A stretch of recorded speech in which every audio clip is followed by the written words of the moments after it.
வணக்கம் மக்களே, நான் குணா. அரசியல்ல புதுசா இன்னொரு நடிகரும் அடி எடுத்து வச்சிருக்காரு. நிறைய பேர் பார்த்துருப்பீங்க செய்திகள்ல. நம்ம தனுஷ் அவர்கள். அவர் பார்த்தீங்கன்னா, இப்ப அவரோட பிறந்த நாளுக்கு பார்த்தீங்கன்னா, ஒரு பெரிய கூட்டம் கிட்டத்தட்ட ஒரு மாநாடு அளவுக்கு நம்ம ஐஸ்வரி கணேஷ் அவரோட கல்லூரியில வந்துட்டு நடத்தியிருக்காங்க. அதுல பார்த்தீங்கன்னா, பெருந்திரளா அவரோட ரசிகர்கள் எல்லாம் வந்து பங்கேற்று, அதுல பார்த்தீங்கன்னா, விஜய் விட்டது எல்லாம் அவர் பார்த்தீங்கன்னா சரியா பண்ணியிருக்காரு. அந்த உரைய முழுசா பார்த்தீங்கன்னா, இப்ப நான் என்ன சொல்றேன்னு உங்களுக்கு புரியும். விஜய் வந்துட்டு ஏனோ தானோன்னு பேப்பரை பார்த்து படிச்சதெல்லாம் இவர் வந்துட்டு பேப்பரே இருந்தாலும் அப்பப்போ பார்த்துட்டு தெளிவா வந்துட்டு அதை எக்ஸிக்யூட் பண்ணியிருக்காரு. ஒரு எப்படி சொல்றது, ஒரு சிறந்த நடிகர்னு அவர் தெரியும். அரக்கனா நடிப்பு அசுரன் அவரை பத்தி தெரியும்.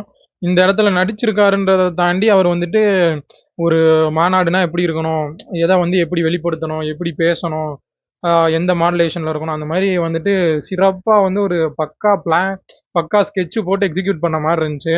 எந்த பிழைகளும் இல்லாம கண்டுபிடிக்க முடியலன்னு கூட சொல்லலாம். கரெக்டா இருந்துச்சு. ஆரம்பிச்சாரு, இந்த மாதிரி போயிட்டு இருக்கு, நம்ம முன்னாடில இருந்து இது பண்ணிட்டு இருக்கோம், 2019 இருந்து ரத்த தானம் பண்ணிட்டு இருக்கோம். அது அப்படியே ஃபார்மட் கரெக்டா இருந்துச்சு. முன்னுரை, பொருள், முடிவுரைன்ற மாதிரி ஆரம்பிக்கிறாரு. இந்த மாதிரி சொல்றாரு, இப்ப திடீர்னு சேர்ந்த கூட்டம்லாம் இல்லை, நாங்க முன்னல இருந்து பார்த்துட்டு தான் இருக்கோம். இப்ப இருக்கவங்க ஏதோ திடீர்னு சொல்லிட்டு இருக்காங்க, நாங்க 2019 ரத்த தானம் பண்ணியிருக்கோம். அதுக்கப்புறம் பாத்தீங்கன்னா பணிகள் போயிட்டு இருக்கு. அதுக்கு அடுத்து இந்த ராயன் பிரச்சனைக்கு வராது. ராயன்ல பாத்தீங்கன்னா, ராயனோட தகுதி இருக்க படம் இருக்கு, ஆனா அது கிடைக்கல, இது கிடைச்சிருக்குன்னு பல அந்த படங்களோட அந்த நடிகர்களோட ரசிகர்கள் சொல்றாங்க. அதை நான் வந்துட்டு முழுமையா மதிக்கிறேன். ஆனா நான் வந்துட்டு பல படங்கள் பண்ணியிருக்கேன். புதுப்பேட்டையா இருக்கட்டும், ஸ்ரீ, புதுப்பேட்டை, ராஞ்சனா, மரியானா, அசுரன், அசுரன் கிடைச்சிருச்சு, கர்ணன், இந்த மாதிரி படங்கள்லாம் பண்ணியிருக்கேன். இதுக்கு வந்துட்டு தகுதியான படம் தான், ஆனா கிடைக்கல. இதை பத்தி இப்ப பேசுறதுல ஒரு 10% கூட பேசல அப்படின்ட்டு அவரு அதையும் முன் வைக்கிறாரு. அதுவும் பாத்தீங்கன்னா நியாயமா தான் இருக்கு. அவர் பேசுறதும் சரியா தான் இருக்கு. இந்த மாதிரி வந்துட்டு பாத்தீங்கன்னா கரெக்டா எக்ஸிக்யூட் பண்றாரு. என்னென்ன எப்படி பேசணும், என்ன டோன்ல பேசணும், எதை எதை இழுக்கணும், எதை எதை இழுக்கக்கூடாது அப்படின்ட்டு ஒரு தெளிவு இருக்கு அவர்கிட்ட. இதுல வந்துட்டு நம்ம தலையும் லைட்டா அஜித்தையும் லைட்டா பயன்படுத்திக்கிட்டாரு. இந்த மாதிரி முயற்சியை மட்டும் விட்டுறாதீங்க. நீங்க வந்துட்டு நீங்க அதுக்கு ஒரு கதை சொல்லிட்டு, அவர் குடும்பத்தில் நடந்த ஒரு கதை சொல்லிட்டு, இந்த மாதிரி ஜெயிக்கிற வரைய எத்தனை தடவை தோத்தாலும் ஜெயிக்கிற வரைய முயற்சி பண்ணிட்டு இருங்க.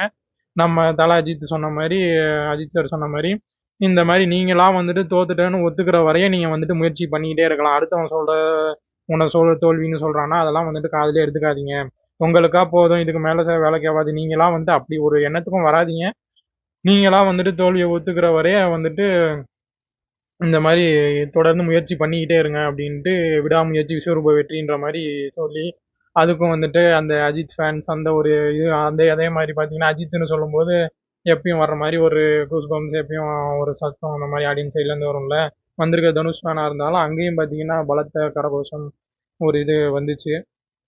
கரெக்டாக யூஸ் பண்ணுறாரு பாருங்க. இப்போ விஜய் இருக்காப்புல, இப்போ அஜித் ஃபேன்ஸை வந்துட்டு நம்ம பக்கத்து இழுக்கலாம் அப்படின்ற இதில் வந்துட்டு இவரை அரசியலுக்கு வரப்போறேன்னு சொல்லல. ஆனால் இதெல்லாம் நடக்கிறத பார்த்தா உங்களுக்கு அரசியல் கொஞ்சம் தெரிஞ்சாலுமே பார்த்தீங்கன்னா, சரி ஓகே, இதுதான் வந்துட்டு வழி, இதுக்காண்டி தான் இது அப்படின்றது நம்மளுக்கே பொருத்தி பார்க்க முடியும். அதே மாதிரி சரியா அந்த உரை முடியும் போது பார்த்தீங்கன்னா, முடிவுரை சிறப்பாக பண்ணாரு.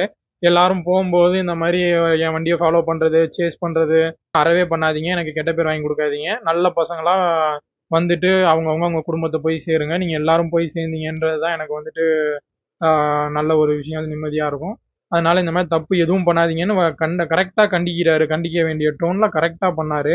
அது எனக்கு ரொம்ப பிடிச்சிருந்துச்சு. இந்த மாதிரி காவல்துறை, மருத்துவர், செவிலியர் இந்த கூட்டத்தில் ஏதாவது தேவைக்கு இருப்பாங்க. இந்த மாதிரி கூட்டம் கூடுதுனாலே இவங்க இருக்கணும், செவிலியர், மருத்துவர்லாம். யாராவதுக்கு ஏதாவது இன்கேஸ் ஏதாவது மயங்குறாங்க அப்படின்றப்போ பார்க்குறதுக்கு அந்த மாதிரி செவிலியர், மருத்துவர், காவலர், அப்புறம் பவுன்சர்கள் முதற்கொண்டு, அது போக அந்த இடத்த அந்த நிகழ்ச்சியை ஏற்படுத்தி கொடுத்த அவர் ஐஸ்வரி கணேஷ் பார்த்தீங்கன்னா, இதுக்கு வந்துட்டு முழு செலவு அவர் தான் பண்ணியிருக்காரு, என்ன செலவே பண்ண விடலை அப்படின்ட்டு கரெக்டாக அவருக்கான அந்த மரியாதை எங்க கொடுத்து, அவரை எந்திரிக்கும் போது அவருக்கு நம்மளோட கரகோஷத்தை கொடுங்க, நம்மளோட அன்பை காட்டுங்கன்ற மாதிரி அந்த இடத்துல அவர் வந்துட்டு எவ்வளோ செலவழிச்சிருந்தாலும் அந்த மொமெண்ட்ல வந்துட்டு ஒர்த்துப்பா, இது கரெக்டாக மதிக்க தெரிஞ்ச மனுஷன் அப்படின்ட்டு ஒரு உணர்வு அவருக்கும் வந்திருக்கும். அந்த மாதிரி எல்லாம் வந்துட்டு பிக்சர் பெர்ஃபெக்டா வேற மாதிரி பண்ணிட்டாப்ல. கடைசியில முடிக்கும் போது இந்த மாதிரி எல்லாத்தையும் கரெக்டா ப்ராப்பர் ஒரு க்ளோஷர் கொடுத்துட்டு, ஓம் நம சிவாய ஜெயின்னு முறையா முடிச்சுட்டு அவருக்குன்னு ஒரு பாணி ஒன்று காமிச்சிட்டு கிளம்பிட்டாரு. என்ன கேட்டிருந்தா வாழ்க்கை தமிழ் அந்த மாதிரி ஏதாவது போட்டிருந்தாப்லன்னா இன்னும் பயங்கர பெர்ஃபெக்டா இருந்திருக்கும். சரி மக்களே, இது குறித்த உங்க கருத்துக்களை வந்து கருத்து பெட்டியில பதிவிடுங்க. மற்றொரு காணொலியில் சந்திப்போம். நன்றி, வணக்கம், வாழ்க்கை தமிழ்.